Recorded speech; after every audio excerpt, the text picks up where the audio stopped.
How to follow people on Roblox. Hello everybody. In order to do that, you may follow up these methods. So open up your Roblox application. And then once you open up Roblox, you may go ahead and locate up the person that you would like to follow. For example, this person right here.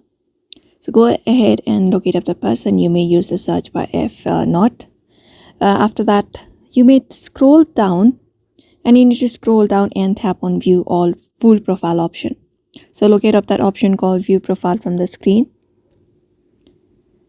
And then it will take you to another page. So wait for that page to load up completely first.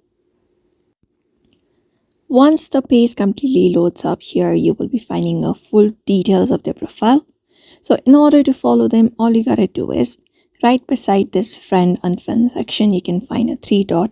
Go ahead and tap on it. And after tapping on it, a menu appears. Now from the given menu, select the option called follow.